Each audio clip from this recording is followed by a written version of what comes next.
Good evening. We'll call the October Joplin Schools Board of Education meeting to order. Roll call, Mrs. Worsler. Present. Present. Here. Present. Present. Here. Here. Please join me in the Pledge of Allegiance. Pledge allegiance to the flag of the United States of America and to the republic for which it stands, one nation, under God, indivisible, with liberty and justice for all. I'd entertain a motion to approve the agenda as presented. So moved. That'd be that. Second. We have a motion by Mr. Weaver, a second by Mrs. Sherrick to approve the agenda as presented. Any discussion? Hearing none, please vote. Yes. Yes. Yes. Yes. Yes. Yes. Yes, the agenda is approved. Board President's report. The board goals for 2023-2024. Many of you have had the opportunity, I've had the opportunity to sit down with you and visit really about this board's commitment to continuous excellence in growing really as a board in professional development and what that looks like. And this board is committed to that. And what that means is that we have to have goals. Everybody has goals in their job, and this is a job. Our job is to serve you. So tonight, we'd like to unveil our 2023-2024 board goals. And I'm going to get up here and read these.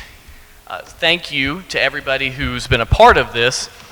But first and foremost, to be effective and efficient in addressing the district's strategic plan while providing direction and leadership to the district, the Joplin Schools Board of Education will adopt and address the following goals for continuous improvement. 1, we will model continuous growth. And what does that mean? We will collectively and individually study issues that impact our district, visit schools on a routine basis to better understand our system.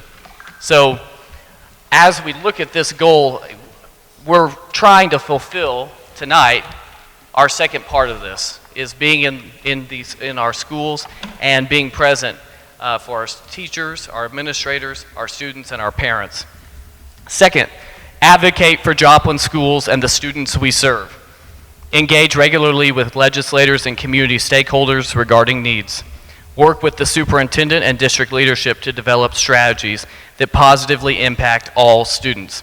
So what this means for us, as we put these into perspective, we have a committed group here who's working with the Missouri School Boards Association in working with our legislators to protect public education and what that means and what that looks like for our students and what serves our kids best, recognizing that not everything is the same across the state. We have different needs in other areas, and it's our job to advocate for students on their behalf. So as the world becomes more polarized, it's our job to really be a stabilizing force to advocate for kids and never give up on kids ever.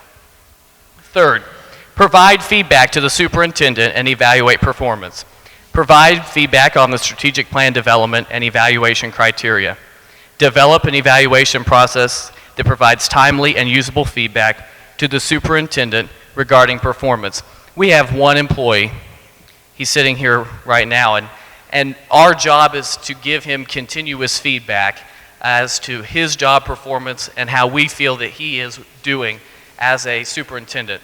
And really, that's a continuous model. It doesn't happen once a year. It should happen on a consistent basis. So for us, we talk about the superintendent's evaluation on a consistent basis, and we tweak it and we move forward. It's not just a document that occurs one time a year.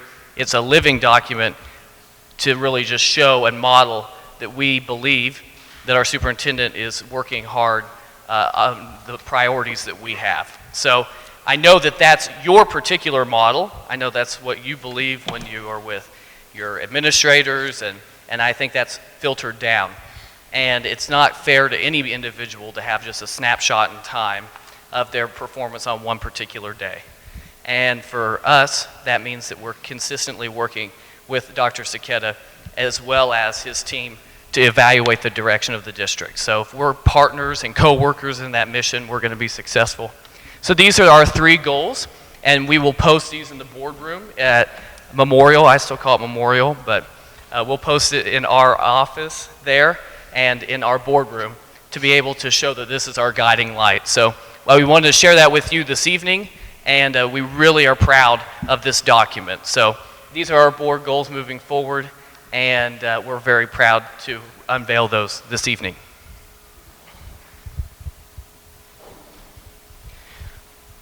Our next item, celebrations. This evening we'll hear from Ms. Eckert, our student advisor, on her report of celebrations throughout the district. Thank you. So I have 3 celebrations for today. First up, girls golf. Senior Drew Yockey and sophomore Scarlett Satterley placed at the district golf tournament a few weeks ago, and then they both competed at the state tournament on October 16th and 17th. They're actually the first girls to make it to state since 2017, so that was super exciting for them. And as a whole, the whole girls golf team did very well this year. Then our marching band. The Eagle Pride Marching Band has had a very successful season so far. On September 16th, they placed 2nd overall for Class B at the Carl Junction competition. Then on September 30th in Mount Vernon, they placed 1st overall for Class 5. They've also received other awards such as Best Music, Best Guard, Best Marching, Best Percussion, many others along with that, and they have their last competition this Saturday, the 28th. Last up, our boys swim team, more specifically Nathan Wardlow. Nathan Wardlow is a junior. He recently broke the school record for the 500-meter freestyle swim. He broke this record again at the COC swim meet on Tuesday, the 17th. At the same meet, he also set a conference record and a pool record at Webb City.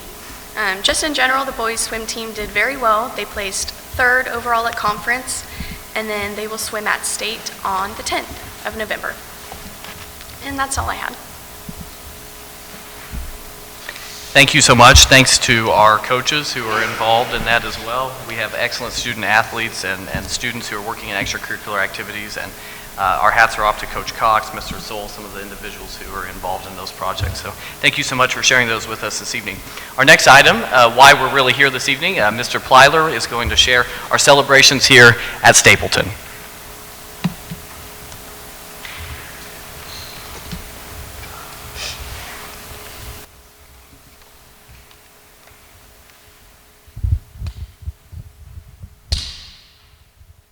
Thank you guys for being here tonight. I want to start off by having a couple of our students come up and talk to you guys about the amazing SOAR team that we have here at Stapleton. At this time, I'd like to ask Carson and Macy to please come to the front, and I'm going to have them tell you what our SOAR team is and what we do here at Stapleton. Hi, my name is Macy, and so I'm going to tell you about our school community. Well, in COVID, we couldn't really do SOAR team or any of that stuff. But we want to build that back and start doing more stuff and just keep building up SOAR team. Hi, my name is Carson, and we are wanting to learning to be community leaders through acts of service. So we're starting off with Boo Pops. We're selling them to try to raise money for the Humane Society so we can buy like stuff for them, food, water, to raise money, and so we can go see them and buy stuff for them. And then Pop Tabs, we're raising money for Ronald McDonald House so that families can stay there when their kids need at the hospital. And then Cam Food Drive, we are giving cans away so they can have food. And we're writing encouraging notes for staff to just give them a good day. And then treat cart at Christmas, we just give out treats and stuff. And then we do encouraging message on sidewalk chalk. And then we do more encouraging messages on our fence, just writing more encouraging messages.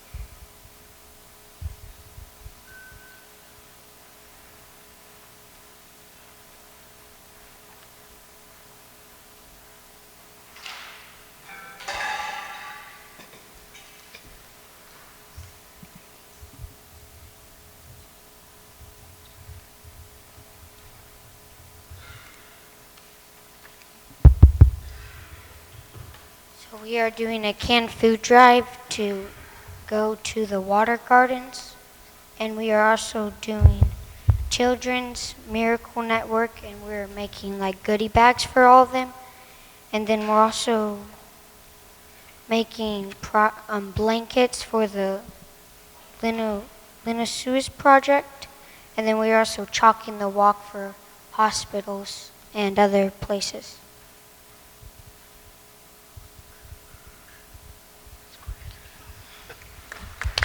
Thank you guys so much. So, Mr. Plyler, if we could we take a picture? Could the board take a picture with those two real quick? Absolutely. Would you be okay with that? Macy and Carson, could you guys come up and take a picture with us? Would you be okay with that?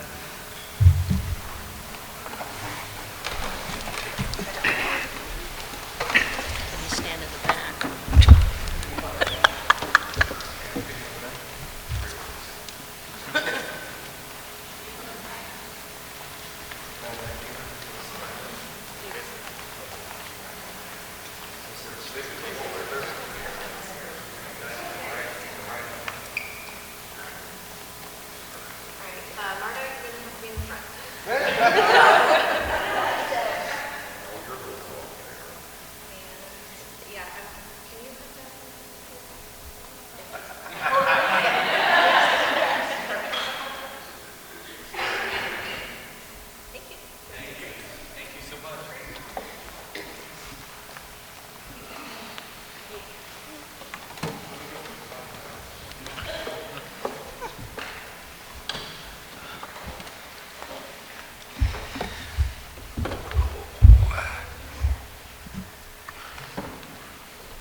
Well, good evening. Thank you guys for coming out to Stapleton tonight.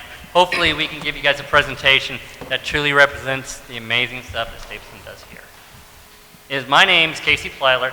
I am the principal of Stapleton Elementary. And to my side is Mrs. Barkley, Randy Barkley, our Dean of Students. Tonight we are here to celebrate the remarkable journey of Stapleton Elementary, a journey that spans nearly a century of commitment in education. From its original building structure in 1926, which is located on the southwest corner of our parking lot. And if you look at the south drive as you come in that top left picture, you can actually see the original steps of the original building, to the existing building that was later rebuilt in 1964. Through a significant rebuild in 1964, followed by additions in 2008 and 2016, Stapleton's tradition has truly stood the test of time. Stapleton is more than just a building. It is a family of individuals with incredible achievements, dedication, and commitment to our students, both past and present. Stapleton Elementary is known for its educational excellence, having received recognition from organizations like Pi Kappa Delta for outstanding educational programs, particularly with our Nature Center, which is the center of our building. However, the heart and soul of our success has always been with our high-performing staff. With a collective total years of 610 years of educational experience and an average of 12.4 years, our staff is truly amazing. They are some of the most amazing and passionate and dedicated teachers you will ever have working with your students. It is evident that our staff's dedication and hard work have consistently earned them recognition they deserve, from Golden Apple Awards to well-deserved retirement, from exceptional recognition for their tireless efforts. Our teachers and staff have consistently delivered outstanding results. But it's not just about our staff. The reason our staff works so hard is for our incredible students. Time and time again, they have demonstrated their brilliance, whether through district academic all-star achievements, top places in local spelling bees, or building-wide awards. Our students consistently show excellence. They have also extended their brilliance beyond the classroom, whether through community service, supporting local agencies, or working together in challenging times like our SOAR team students just presented. Now at this time, I'd like to introduce Mrs. Barkley to share some of our previous year data results. We have a lot of great academic success here at Stapleton, so I will go over just some of the MAP data and statistics that we have from last year, but also some of the celebrations that our staff want to celebrate this year as well. So last year, our title program successfully implemented a walk-to model for kindergarten through second grade. This year they started second, third grade. Last year, kindergarten had 87% of our students who made benchmarks in phoneme seg by the end of the year. This year, our kindergarten teachers are very excited that by this time of the year, our students are falling into routines and those high expectations we have for them for school. First grade last year, by the end of the year, had 95% of the students benchmarking words read correctly. This year, our first grade has a lot to be proud of as well. This year, they're very proud that they are able to implement our curriculum in a fun, exciting way, including different themes for every subject to make learning fun for our students. They're proud that they're able to implement EIS as a way to set up our students for success in the classroom.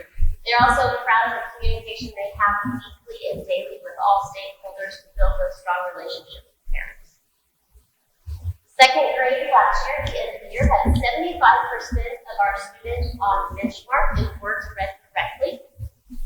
This year, our second grade team grew really excited that they were able to experience a fine art by attending the Cornell Complex just last week, and they watched a cultured play that was based off of performances for true events. Third grade, we have MAP data from last year. We have ELA at Stapleton last year decreased the percentage of below basic from 27.7% to 22.03%. The advanced category in ELA also saw an increase from 16.67% to 18.64%. MAP data for math in third grade last year, Stapleton saw an increase again in the below basic category from 22% to 20%. There was also an increase in the advanced category from 12% to 13.56%. Third grade this year, the teachers really wanted to share that they are excited that they got to celebrate Missouri Day last week. They spent the week reading books about our state. They learned about Walt Disney, who is a famous Missourian. They also played Missouri-based games, ate candy that was originally invented in Missouri, and they even made butter. They love that they're able to celebrate Missouri and how it ties into their curriculum for their grade levels, and they felt it was just a great way to celebrate their state. Fourth grade MAP data for last year, ELA in Stapleton saw an improvement from the below basic and basic. The below basic improved from 9.3% and decreased to 6.06%. The proficient category also increased from 32% to 36.36%. The fourth grade math decreased its number of students who were in the below basic category from 28% to 22%. The fourth grade team this year is excited that their students are currently preparing for our Veterans Day assembly that they do every year. They've been busy memorizing songs and writing poetry, and they're super excited to be able to share that with our veterans and with our families this next month. And lastly, we have fifth grade. Fifth grade MAP data from last year shows that ELA students increased the performance in advance from 15.79% to 36.99%. That was a very large increase. Math last year for fifth grade Stapleton saw a decrease in the two lowest categories, which are basic and below basic. Below basic, the numbers dropped from 26% to 20%, and then the basic category dropped from 26.84 to 24.66%, and also had a great increase in the advance from 18.42% to 36.9%. And the last test was science for fifth grade. There was a decrease in both basic and below basic. Below basic decreased the number of students from 27.63% to 23%. And then basic decreased from 29.47% to 26.03%,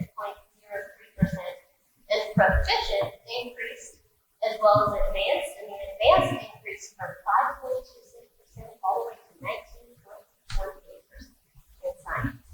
Fifth graders this year, the team is very excited that they were able to see the student creativity and engagement with their families while they just created their book character pumpkin patch that some of us walked by earlier.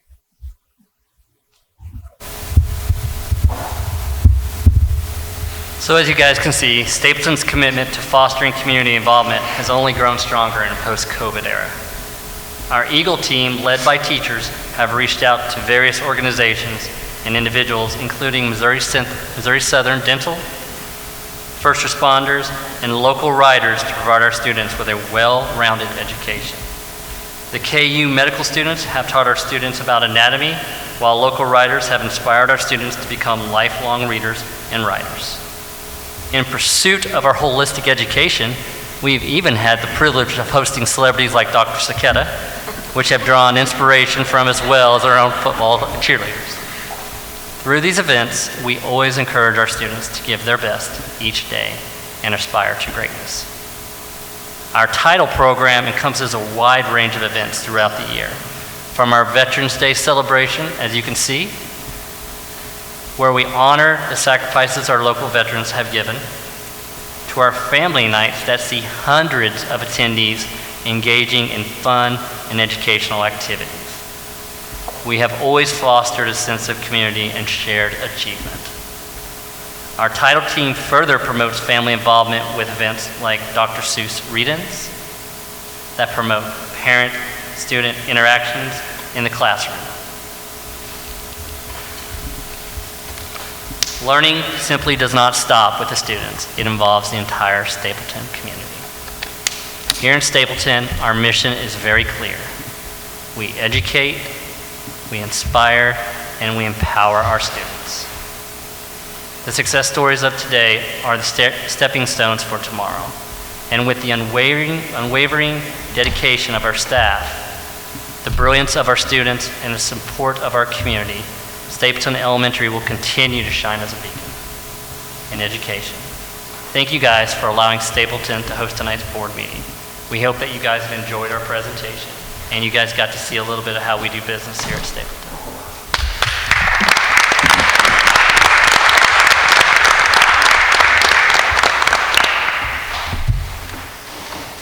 Thank you so much for hosting us this evening and sharing really the story of Stapleton, because it's a great story to be told.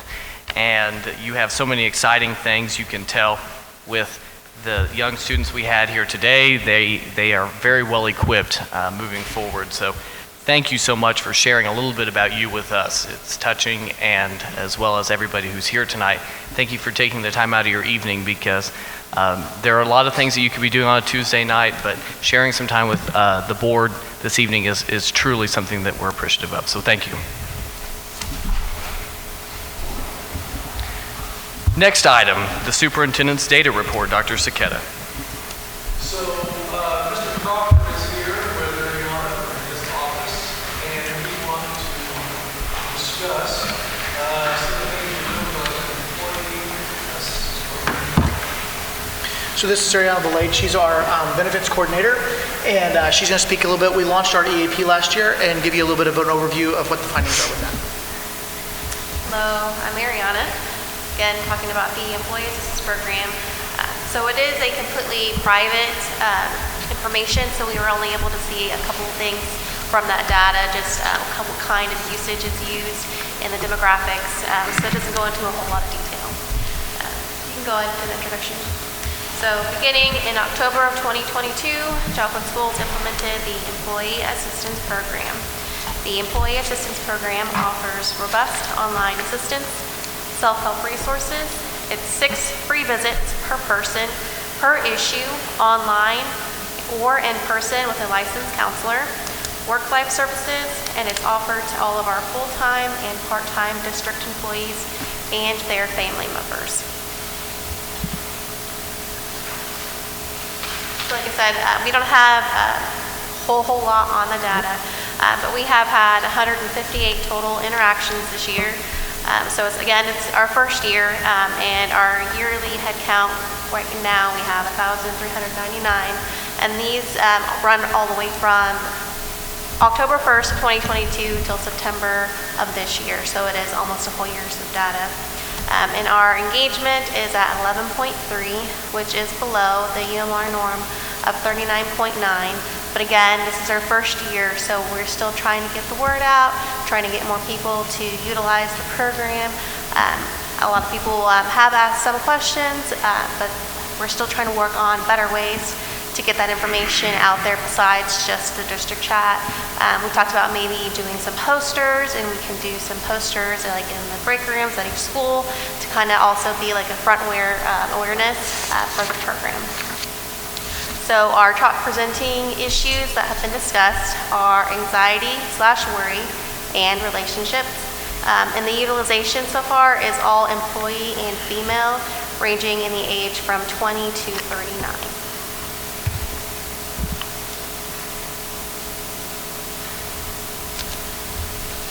This next slide, I just point out, when you see the EAP cases, there's 37. The LAWW, the Live and Work Well, is an app in which our employees can log into and maintain services. And so when you look at that, there may be 37 cases, but there's 120 total visits on the app. So that means they're going back there for reoccurring visits.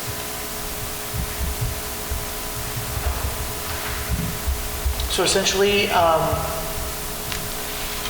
the work and life is a separate section of our EAP. It provides 6 different sections like adult care and elder care. I believe that's the one that we had. Is that correct, Ariana?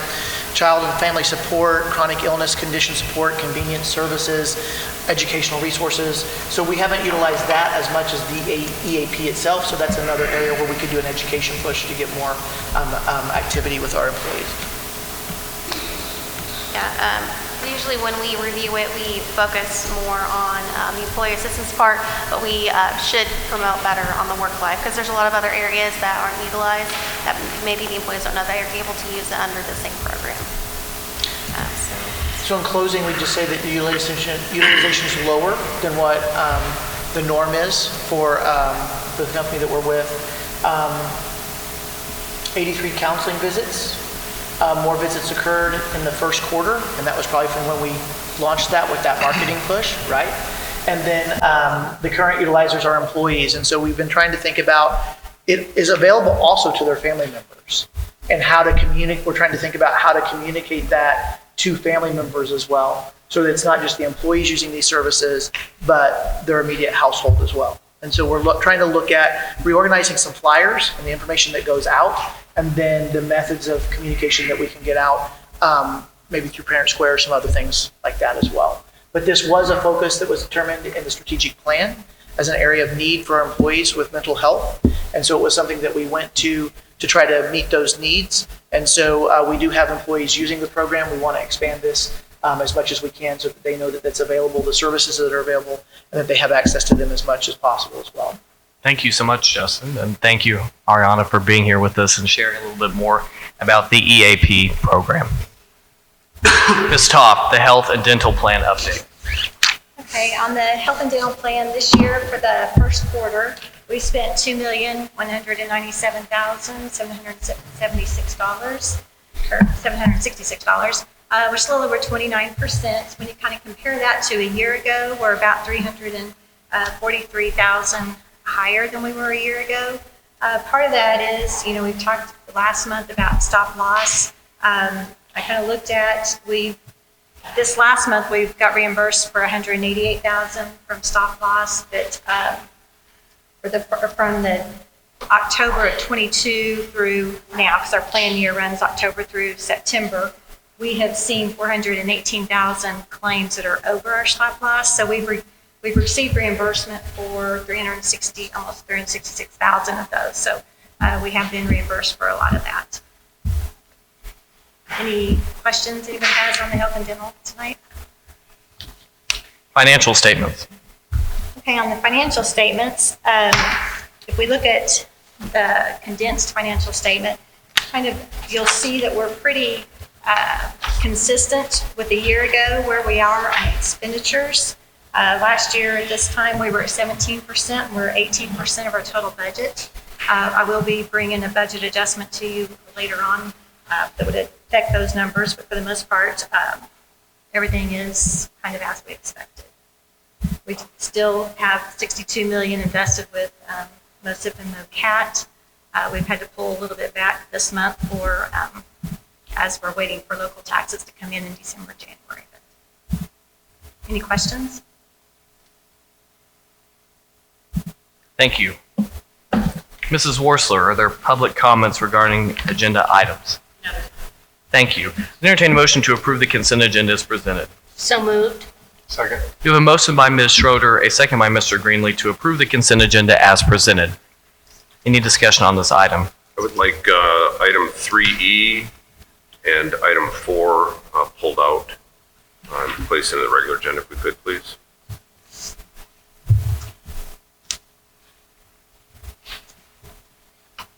E, what's the other one? 4. Do we have any discussion on those items? Okay. Ms. Schroeder, would you amend your agenda so as to Yes, remove item 3E and item 4? Sorry. I move that the consent agenda be approved except for item 3E and item 4, which will be moved to the regular agenda. We have a motion. Do we have a second? Second. We have a motion by Ms. Schroeder and a second by Mr. Greenlee to amend the consent agenda to remove item 3E, item number 4. Any additional discussion? Please vote. Yes. Yes. Yes. Yes. Yes. Yes. Yes. Regular agenda, accounts payable, Ms. Toft. Okay, and the bill list that we're bringing tonight is $8,280,083, and compared to a year ago, that was $4,971,000, and the big difference is a monthly payroll that was in this month's bill list compared to a year ago that did not include monthly payroll. I entertain a motion to approve our accounts payable as presented. So moved. Second. We have a motion by Mr. Weaver, a second by Ms. Schroeder to approve our accounts payable as presented. Any discussion on this item? Hearing none, please vote. Yes.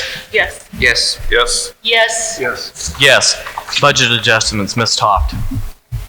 Okay, tonight we're bringing the first round of budget adjustments, and as when we first brought the budget to you in June, we discussed that, it would be a dynamic document as more information comes in. Some of the items I want to bring about are the grants that have been received since the beginning of the year. One of those is a Gear Parent Reimbursement Grant, and that was actually awarded last year to Franklin Tech in the amount of like $56,000. But the way the state first rolled that out, it was parents had to purchase the items for the classroom at Franklin Tech and then turn in the invoice to us to get reimbursed. And so that just didn't quite go, it just didn't. We only had like 9,000 or so that had come in last year. Well, the state then started seeing the problems with that. As a public entity, we can't reimburse sales tax. There was all kinds of other issues about making sure those items were in class or, being used in the classroom. So the state relaxed those rules this spring, and I just want to applaud Casey Jordan for her taking this, and going with it. She figured out a way to get like Red Wing shoes in here and buying some nice heavy duty work boots for all of the people that were in classes that needed that. They actually came in, measured kids, got them delivered to us, because then the money had to be spent by September 30th.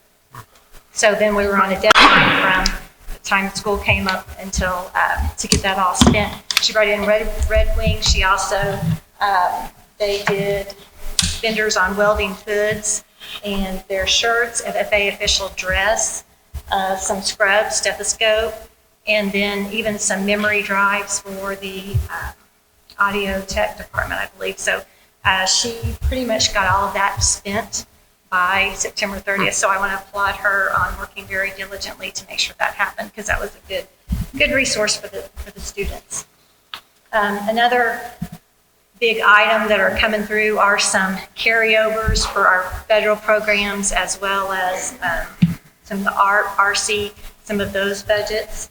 And then also we had, last year, the Franklin Tech had been awarded $150,000 for an early childhood grant. So all of that money was expensed last year, but the reimbursement didn't show up until this year. So I had to bump that revenue back up for that.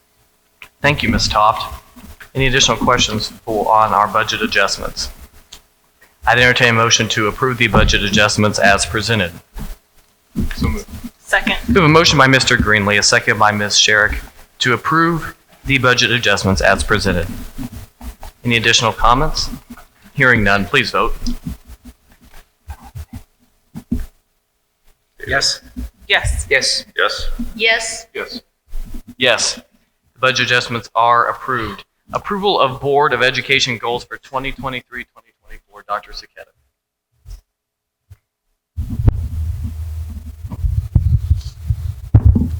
At the most recent work session, the board looked at a potential set of goals, and I appreciate the board's interest in continuous improvement. That's the main thing.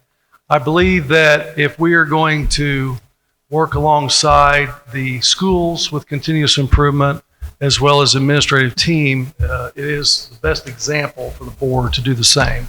So I appreciate that being number one.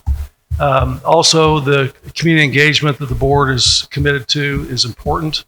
I think it's important that our staff and our community knows that the board is engaged with our schools. And obviously, the last thing is, myself and my administrative team, especially myself, looking constantly for feedback. That's critical. And so there's a lot of people that talk to a lot of folks in the community, as well as our board represents a good cross-section. So thank you very much for that input. So I would recommend that the board approves the goals. The Board of Education goals for 2023-2024. I'll move. Good. We have a motion by Mr. Robertson, a second by Mr. Greenlee to approve the Board of Education goals for 2023-2024. Any additional conversation on this item? Well, a couple of things I'd mention. I'm surprised they're not in here, but first of all, academic achievement, that certainly should be part of our board goals. I don't know why it's not. I mean, that's what the 7,500 kids are in school for, is academic achievement. The other one that I would call out that would probably be like 1A to that would be the attendance. We all know that if we don't have the kids in school on time, learning, that it's a building effort. What you learn on Monday carries over to Tuesday if you're not there on Monday. That was one of the conversations I just had here over dinner. It's really difficult for a teacher to be able to teach on Tuesday when they're missing kids from Monday. The kids that were here on Monday now have to wait while the teacher goes back and tries to teach the kids that weren't here on Monday on Tuesday. And then the other kids that were here on Monday sit there and learn nothing. So I'm a big believer that attendance should be part of this. The 1B that I would put next to that on academic achievement is run the buses on time. We talked about this at the last meeting. This has been an ongoing issue. We're going to talk about it again later in the meeting. But on the side of town that I live on, I'm getting calls daily from most of the parents that their kids can't get to school on time. There are some parents who are actually soliciting to see if there's anybody that they can pay to drive their kids to school.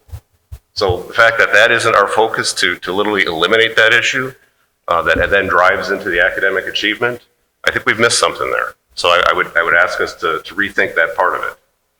Then the other one that I would call out, which we all should be very aware of, is the continued fiscal responsibility. I think that's on all of us to make sure that we stay there, but we don't have that listed here as part of our board goals. I also would humbly submit that we should reconsider that and add that to our goals. We have a big budget. We're managing a lot of moving parts here. And Shelley, I think you and your team have done a great job, as have other members of the board calling things out, but I don't think we should ever lose sight of that, given the amount of dollars that are at stake for all the taxpayers and parents in our community. Are those not part of Section 3, though? Because they're part of Dr. Saketa's. Everything that was mentioned, with the exception specifically, except the bus routes, is in our strategic plan, everything. And the night that the board discussed all these items, these encompass the strategic plan, if I recall. As far as the bus routes are concerned, that has been an ongoing problem, and I think we're getting close every day to getting that fixed. Travis Wade is here, and Matt Harding knows it very intimately well. So I would submit to the board that John, I would say that I agree with you. All those things are important, and they are in the strategic plan. The bus routes we will hear more about. I do have a question. When we look at goals, board goals, those are goals for us that we're measuring ourselves. We can't measure ourselves related to student achievement. We can measure ourselves related to our attendance at board meetings and community activities, etc. As far as that, we will work with administration and other staff regarding attendance. However, that is part of our strategic plan, which we are accountable for anyway. So if we're looking at these are our goals that we're going to measure ourselves to. I'm correct? I agree with you, Marta. And John, you brought up several definitely important issues, but those are issues that we evaluate Carrie on. Those are his responsibility, in my opinion, his responsibility to make sure that he's meeting the goals that we set for him. Yeah, and I understand what Marta says, and I share your point on it. The only thing I struggle with is I've never been a part of an organization, professionally or personally, where one group of people have one set of goals, another group of people have a different set of goals. That's called misalignment. When you have misalignment, you tend not to get things done, which is why I think it should be one overarching, this is what our collective goals are, which should tie back to the strategic plan also. That's all. I'm calling it out as well. I agree with you about the same strategic plan. However, in every organization I've been a part of, each individual employee does have their own goals for their own positions. So I think that's maybe the misunderstanding here. So I want you all to understand too, or know, that when you adopted the strategic plan, it drove my goals. Those goals drive the administrative team's goals. Those goals drive the principal's goals. And those goals drive the building goals. And every single person in this district has personal improvement goals and goals that tie them to their department and or their school. I don't want to make any mistake with any of the board members or any of the community that everything is aligned in this district. And those do align, I believe, with the strategic plan. And everything here is all well taken. Alignment is critical for us to move forward as a team.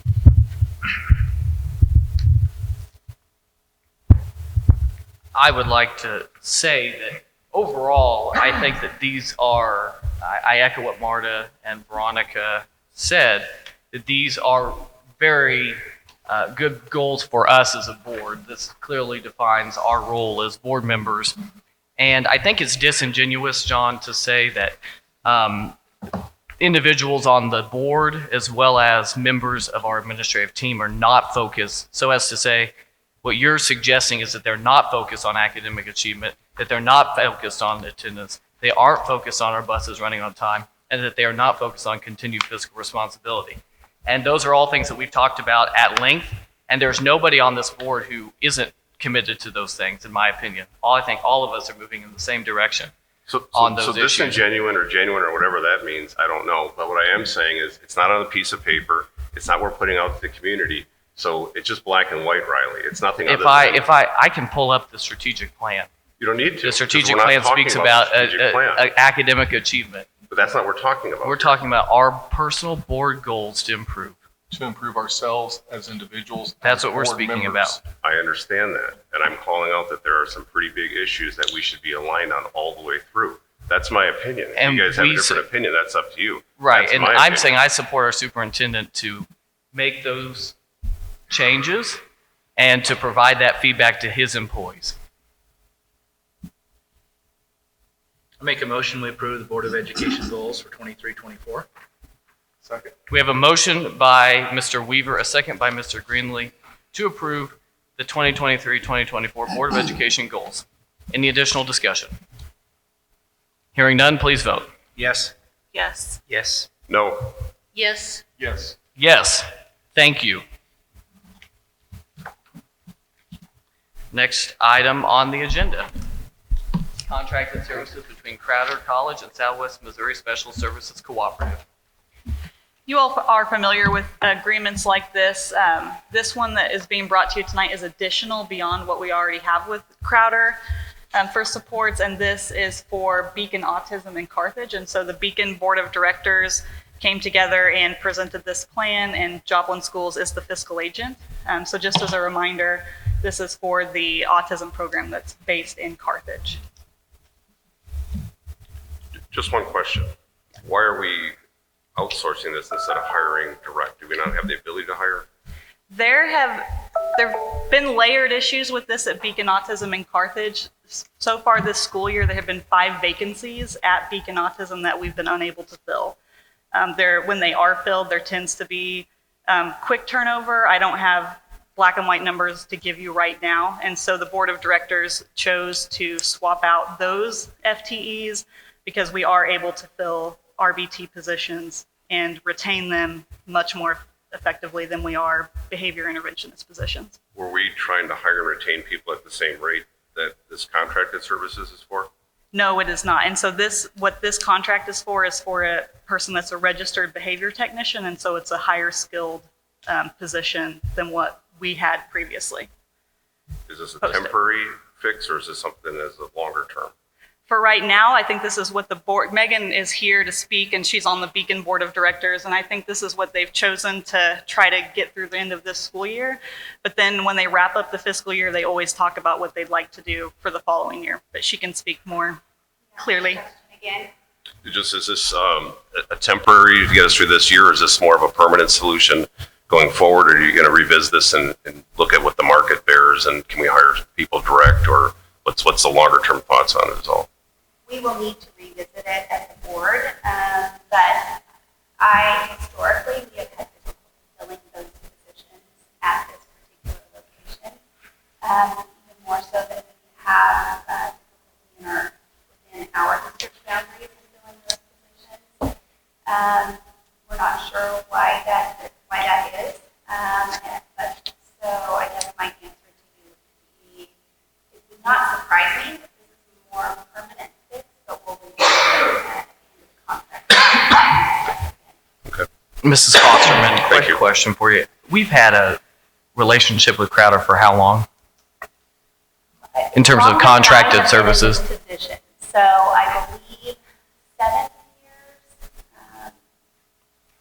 Longer than starting the DAC program. Did they start when you started? It out, Ms. Toft, yeah. Okay, thank you. I've had the opportunity, we all have schools that we partner with, and Beacon is on my list, and I've had the opportunity to look over some of the things that have been referred to, and my understanding is that they cover all of the burden rate, the benefits, and all of that they're independent contractor, and so it's probably a savings to us when we look at everything. But probably in looking at this our last year or two, for me, this is the best way to go, all things considered. It's not a perfect system, but I think it gets us to where we need to be and works with the system in town. There are other items out there that are being considered to maybe make this more a better system. But for now, I think this is what we have. This is a good proposal.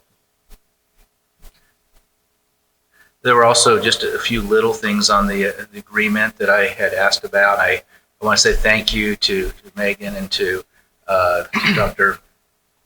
To everybody that's been on this, to Dr. Dickey, to Megan, and to Crowder, and to just appreciate your work on this. It's keeping us in the right direction. Thank you. I'd entertain a motion to approve contracted services between Crowder College and Southwest Missouri Special Services Cooperative. So moved. We have a motion by Mr. Hurd. Second. We have a second by Mrs. Sherrick to approve the contract as presented. Any additional comments on this item? Hearing none, please vote. Yes. Yes. Yes. Yes. Yes. Yes. Yes. Next item. Item 3E, the approval of the 2023-2024 bus routes. Mr. Harding. Yes, so every year district requires us in the October board meeting to have a board of education approve our bus routes. I know transportation has been a hot topic, so I have Mr. Waite, our transportation director, here as well to kind of help provide an update. Since the first day of school, we know this has been an issue, and so we've been working very diligently, and especially Mr. Waite and his staff have been working very hard. Just a quick snapshot. Last month at this time, we had 25 holds on afternoon bus routes. Today we had 11. It's been pretty steady that way for the last 2 weeks. So we pretty much halved the amount of holds we have in the afternoon.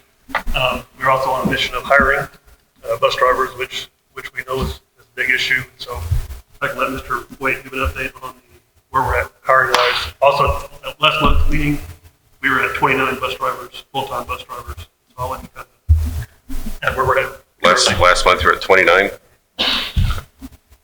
Currently, we're at 41 full-time bus drivers, 6 part-time. We have 6 sub-drivers. Currently have 12 driver trainees coming for the training program. 2 are taking the driving test this Thursday. 2 more are taking the driving test on November 1st. 1 is taking the driving test on November the 7th. The remaining, we have 3 that have comments. And, they got their testing dates. They were supposed to get their testing dates today. I'll have to get an update from our trainers to see if that happened. We can find out tomorrow. 4 started theory training yesterday and are currently working on getting a permit test passed. So we've made significant gains in our hiring and being able to put drivers in the seats. That became very apparent that was, for me, that was object number 1 to accomplish. Mr. Harding's guidance, I feel like we made very good gains on that. And Travis, that number you said that you have the 41 full-time, does that include like the half a dozen or so that are out on medical leave, or are they out of the number? Currently, we have 3 that are out on the come back. Okay. Are those 3 in that number though? Those 3 are in that. Yeah. So they really don't help right now, right? Because they can't drive. True. Okay. And then just the other question I have, and look, I live on the south side of town here. This is kind of like my home area. And I'm telling you, I cannot jog around the neighborhood without getting accosted by the neighbors who have kids in the school. And their simple question is, and I don't have an answer, so I figured I'd just ask you, why can't you change it up and have bus route number 3 over there late today, but it's not late tomorrow because bus 7 is going to be late, and we'll move it around? What they're really frustrated with is they're always late. And to look at that group of students and say, geez, your kids are always going to be late, and this is where the parents are reaching out and saying, hey, I can't trust that the bus is going to be there. It's not your fault because you can't be everywhere once. But why can't we move that around and spread that pain a little bit instead of just the same students being impacted every day? Why can't we do that? That seems simple. I've looked at that, and I just, in my opinion, I believe it would create more confusion and chaos. But if you said that to the parent who's being affected every day, what do you think the response to you saying that would be? That is the response. But how do you think they'd feel to hear that? It doesn't sound like we're being very proactive or that we're trying to do things differently. And I guess what I'm asking is, look at that and spread that around until you get it solved. Where I'm trying to tackle that problem is that I can plan on it.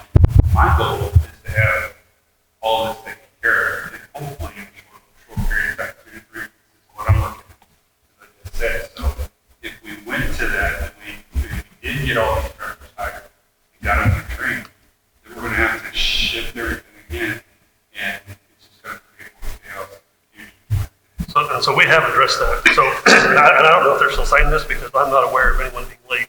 Because as of 3 or 4 weeks ago, we put everyone that had a CDL in our district on a bus, including a couple of Dave Pettis guys. Okay, so I heard about it this weekend, trying to go around the neighborhood. And look, I'm not picking on you, Travis, but literally we have to look at things holistically for the entire school district. And what I'm just calling out is, don't make the same people late all the time. And if okay, this time while we go through this, we got to recover. Well, the south side of town, you're just going to suffer until you get through it. Okay, fine.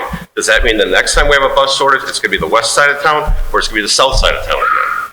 Because all I'm saying is, you've got to, if you have an issue, everybody can share in that a little bit, but don't keep punishing the same side of town. That sounds like a logistical mess, though, John. It's not that hard. I mean, John, that's the business I'm in. It's not that hard to redo it. Man, now, Mr. Wade, you mentioned that you had addressed some of these concerns with exactly that response.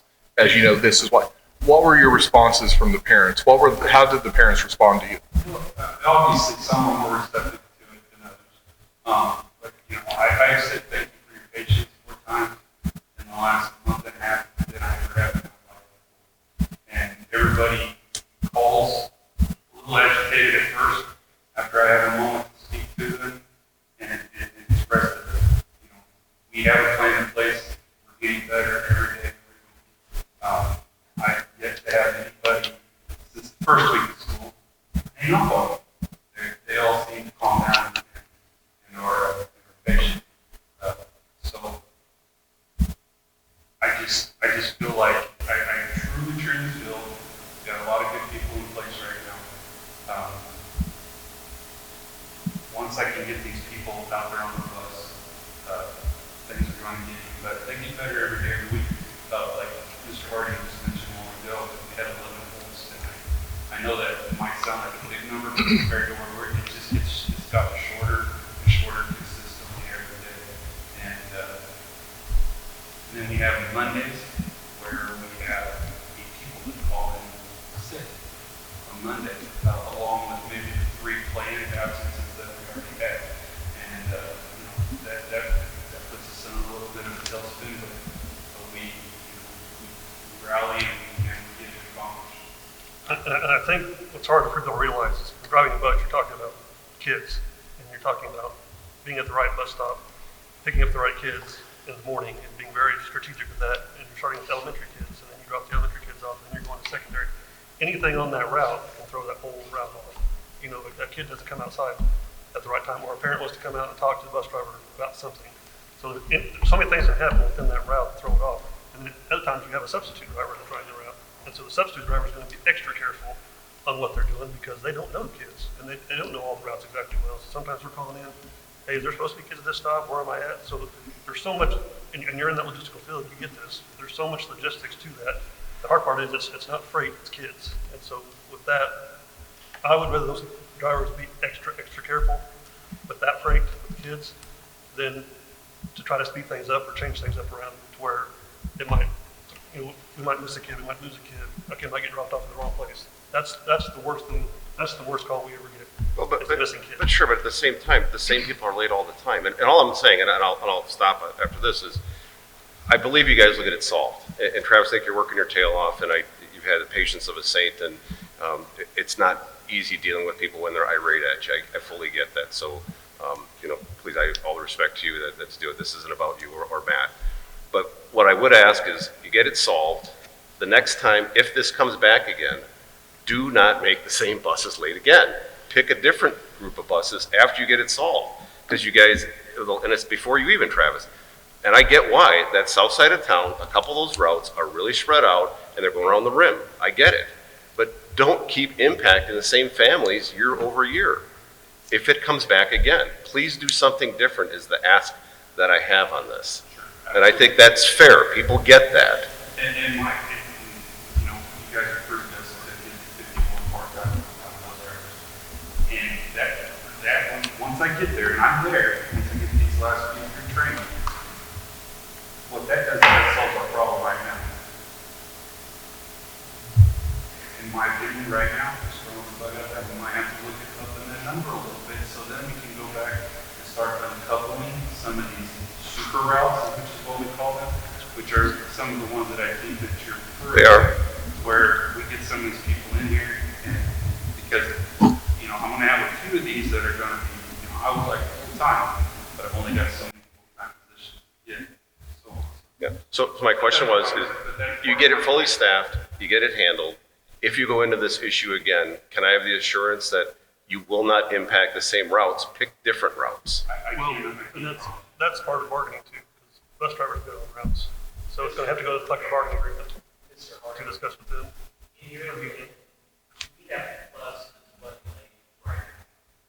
Not that like in the mornings, I am not aware of any buses dropping students off late.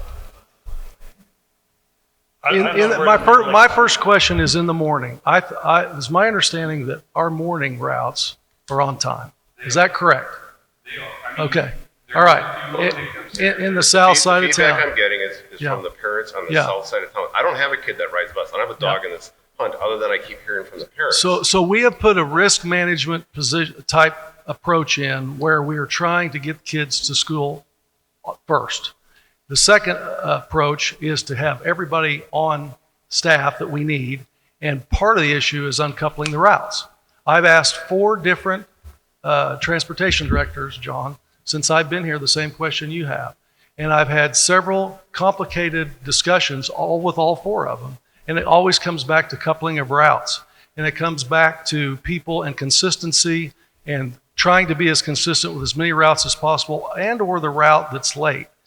The biggest concern is getting to school on time. And so thankfully that has been solved. And I'm looking right now at the holds right now. That one bus that you're talking about, John, was a hold tonight. And so was another bus that wasn't in that area. And so was another bus for East Middle School and another bus in South Middle. There's two from each of the secondary schools. So I watch this list every day, and what I'm not hearing is that we're having kids late to school, but the list is getting smaller, thankfully, every day of the kids that are late getting home. So I think we're close, and I appreciate the board voting to give us more full-time positions. I think that's going to help. And we'll just keep bringing people in and train them. Thank you. So John, what I can guarantee you is that we will definitely do a reeval of the routes, of what all the routes are, and have Cody do that. So now with his position, we'll spend a lot more time and focus on that. So he will focus on that routing, and if we need to change some routing, how that's around town, we can have to do that. Thank you. But I only asked to spread it around, and I appreciate everything you guys do when you got a tiger by the tail. Thank you, Mr. Harding. Thank you, John, for your comments. Thank you, Travis, as well. I make a motion, we approve the bus routes. Thank you. Second. We have a motion by Mr. Weaver, a second by Mr. Greenlee to approve the bus routes as presented. Any additional comments? I would just like to say real quickly, it's really encouraging from our last meeting to now that we have kids who are in school. We can confidently say our kids are in school, not missing instructional time. That's really positive. So thank you for your work on that. And I know that you are all the experts in doing that. So I appreciate the work that you do on that every day. Please vote. Yes. Yes. Yes. Yes. Yes. Yes. Yes. Next item. Franklin Technology Center purchase of welders and pipework system. Mr. Harding. Yes, if you recall, last year there were, they replaced the welders in the welding shop, and this year this is to complete the system to where they're all the same model, same brand. And 75% of it was purchased through a grant from FTC, and the rest of it paid through cap outlay for FTC. So to kind of make the unit whole, give all the kids on the same machines, especially the ones with the pipe welders, what they're going to be preparing for in the future. We ask that you approve the purchase of the welders for Franklin Tech. Yep, Matt, I just have one question on this one. Is when you look at FTC, when I went through it last year, we're less than at capacity there. And I was just curious, in that welder pipework group, what % capacity are we at? Great profession, everything, love the work they do in there. But where are we at as far as capacity? I'm not sure on that. I believe we are at capacity in welding. I would have to pull enrollment numbers, but welding is it serves adult as well as our FTC high school students. I think welding typically fills up pretty quickly. I could pull enrollment. I'd have to pull. Yeah, I was just curious on that. And if you don't know it, you can follow up later. That's fine. I was just curious where I did. It's a great program, and I knew it was pretty popular. Yes, welding is extremely popular, and I think the pipework system also allows kids to have that updated technology through the Welding Advisory Committee. But we do have some lower enrollment in some of our programs. Welding is not one of those. There's typically, historically, a wait list. Historically. I don't want to say that without looking at the numbers, historically, but there's always been a wait list for the welding program. And Shelley, didn't we approve some extra hours for teachers over there in the welding program for a program that Franklin Tech did? At the adult level. At the adult They were level. training some of our business partners. Yes. Getting their. And that will be a boost for them economically. Okay, well, that was just my question. I'd make a motion to approve the purchase of welders and pipework system as presented by Matt Harding. Second. We have a motion by Mr. Hurd, a second by Ms. Schroeder to approve the welders and pipework system at Franklin Technology Center. Any additional comments on this item? Hearing none, please vote. Yes. Yes. Yes. Yes. Yes. Yes. Yes. Plus deltas. I want to thank Stapleton, Mr. Plyler. I'm sorry, Randy, I can't call you by your last name. I've known you too many years. But thank you for hosting us. It's been phenomenal learning about your school, seeing the excellent work that you and that your teachers are doing and your staff. Thank you for having us. I know we're a pain, but thank you very much from all of us. Awesome. I echo that. Just great visit here. Thank you. Other plus I'd call out is, as Abigail mentioned, we had two gals go to state in golf. That's fabulous. How did they finish though? You didn't share with that. All right. I don't know if she was prepared to answer that.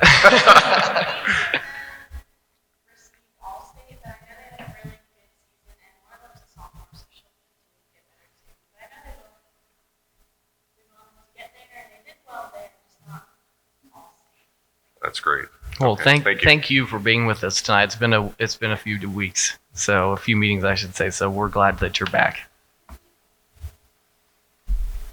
I'd entertain a motion to adjourn. Second. Well, I'll move. Motion, second. We have a motion by Mr. Roberts and a second by Mr. Hurd to adjourn our meeting. Please vote. Yes. Yes. Yes. Yes. Yes. Yes. Yes. Meeting is adjourned. Thank you so much.